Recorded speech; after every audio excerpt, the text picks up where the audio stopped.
If you've thought about giving up on your dreams as an artist, that is absolutely normal because all artists go through this process at one point in their career. As a matter of fact, the art business model is likely the most saturated marketplace on this planet.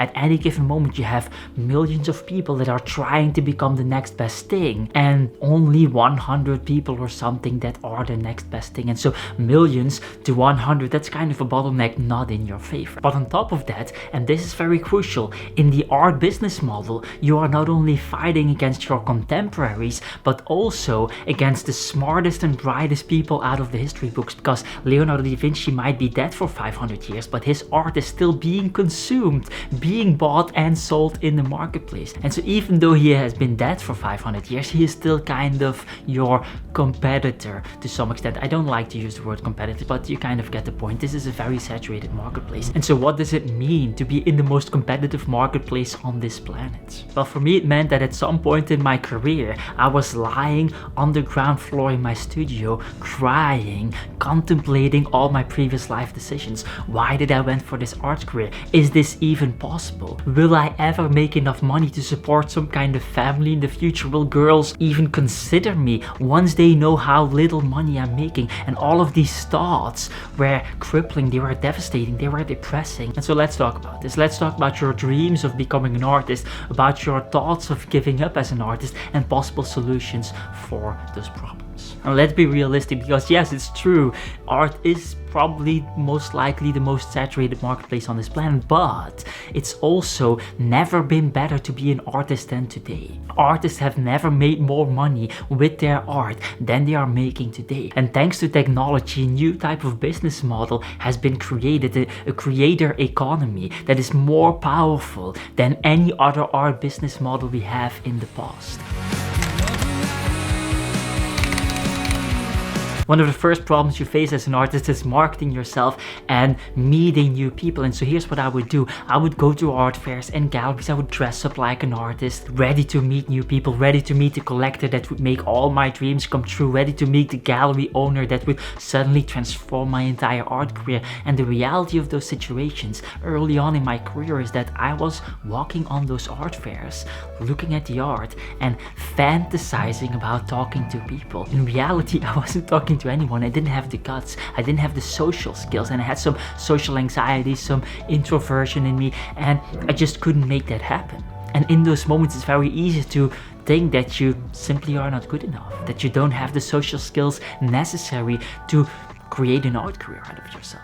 And the same thing happened when I wanted to start a YouTube channel. I was terrified of talking in front of a camera. What are my friends going to think? Will they still like me afterwards? Will they laugh with me? Will there be negative comments in the comment section and all of that stuff? And looking back, those doubts are always kind of silly, because in reality, your friends don't care. They don't actually watch your videos. They don't actually watch your art. They are all busy living their own life. And in those moments that you are too scared to go over and talk to the collector, or that you are too scared to take up that camera and start filming, in those moments it's very easy to think that we're not good enough, that we cannot become a full-time artist because we don't have the necessary skills, and we might never get the necessary skills. Yet here I am, a couple of years later, reaching 50,000 people every single month. And so what happened there? How did I overcome that fear of picking up the camera, or fear of talking to people, or anything of that nature? Well, for me, the answer is very simple.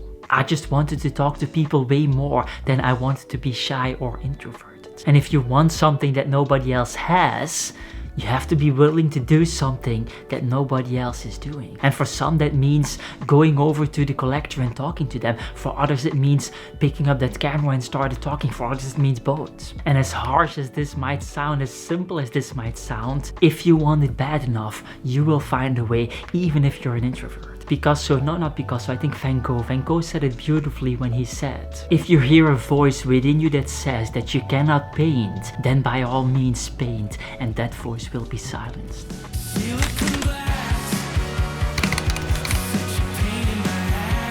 one of the first solutions that I came up with for my introverted aspects and my social anxiety was actually social media, because social media on the surface solves all of those problems. Introverts don't have problems with communicating with people, they have a problem with breaking the ice. And on social media you don't have to do that. And so obviously I went into that direction and started creating posts on Instagram, Facebook, eventually YouTube and things like that. And what I didn't realize is that social media would also bring way more problems, especially in the beginning, than it solves. I remember early on in my career I was putting in so much time in every single post and I was not getting any results of that. I was getting a couple of likes, and this was devastating and very depressing, because at the same time I was seeing how 16-year-olds were getting thousands of likes on their posts for art that was at best average. And as much as I understood that I shouldn't compare my behind the scenes with someone else's highlight reel, I did that anyway, and it felt devastating. It felt very depressing, and it didn't take long before I started contemplating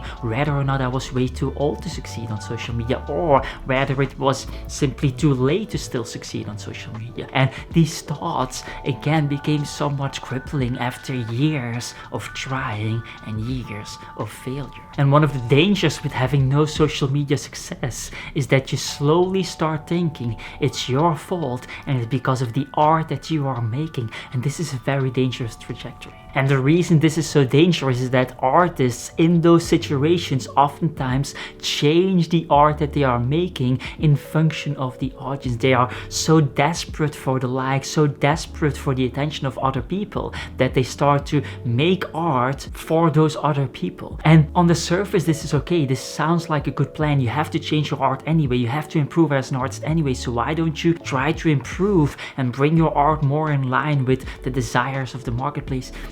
Fair enough. It becomes problematic, however, when you try to do that and then you end up with art that nobody is liking anyway. Because what's worse than making art that is not getting likes on social media? It's making art that is not getting likes on social media and that you hated making in the first place. And sadly enough, this is a spot that a lot of artists, especially those who go on social media, find themselves in. They suddenly start making art that they hate in the hopes of getting likes, and then not getting those likes. Luckily, there is a very easy solution for this. Stop caring about other people's opinions. Stop caring about the likes, stop caring about the comments, and go back to making art that you want to make regardless of other people's opinions. If you have a unibrow, instead of shaving it, don't shave it at all. If you are balding, instead of hiding it, just shave it all off.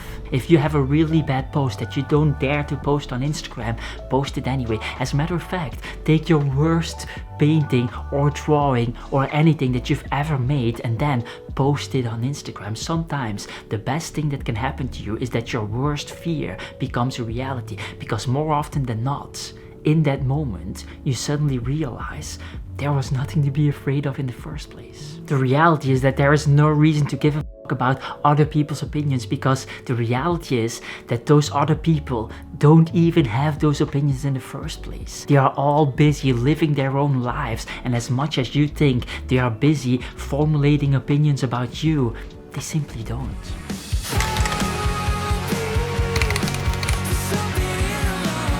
A couple of weeks ago I did a poll and asked artists why they were waiting to promote their art online, and the majority of them, 38% of them, said they were waiting to promote their art online until they were good enough. And the problem with that is not that they are not good enough and that they are practicing and then improving their skill until they are good enough and then start. No. The problem with that is that 5% of those artists that are waiting are already better than 99% of artists out there. And so they have just invented reasons in their head, excuses to not do the thing, excuses to not promote their art online. And that's a sad reality. And on top of that, you don't even have to be good in order to promote your art online. Simply document the journey and you will be surprised of how many people find value in learning from you learning. The reality is that you will never feel good enough for the rest of your life. There will never be a week in time where you will feel like, you know what,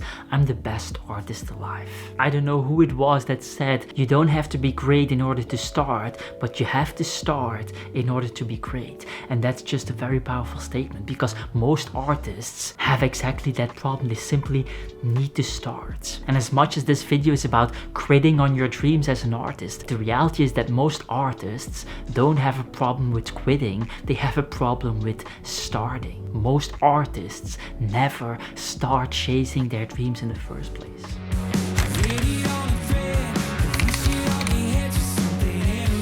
At some point I made a poll asking the artists following this channel how many of them actually executed on the advice that I was giving on this channel. And I was blown away by how many people never executed on the advice that I was giving. And so I started contemplating about this. Was my channel even worth it? Did I make the right decision to go for this channel? Perhaps people didn't want to listen to me and they want to listen to Damien Hirst talking about art business instead, which would be very understandable. I personally would also rather listen to him than to me. But the point is that it didn't take long for me to go into a very dark spot. What if I never chose to chase this art career? What if I did this one thing 4 years earlier than I did it? What if I never dated that one toxic person, etc, etc, etc. Now here's the point that I want to make. A couple of days later I was going through the comments on my videos in order to understand the audience better, in order to understand their pain points, what you guys want, what you guys need, what you guys are struggling with to make my videos better. And I stumbled upon, literally no exaggeration, hundreds of comments of people thanking me for what I was doing for them. Sometimes they would even say things as extreme as, "Thank you for saving my life. I'm so grateful for this channel." And so what we stumbled upon here is a good example of how doubt works. I was clearly making a difference and I was helping tens of thousands of artists, but I was doubting whether or not my channel was worth it. And so the amount of doubt that you have is not linearly correlated to the amount of reason for doubt that you have. You might have no reason to doubt anything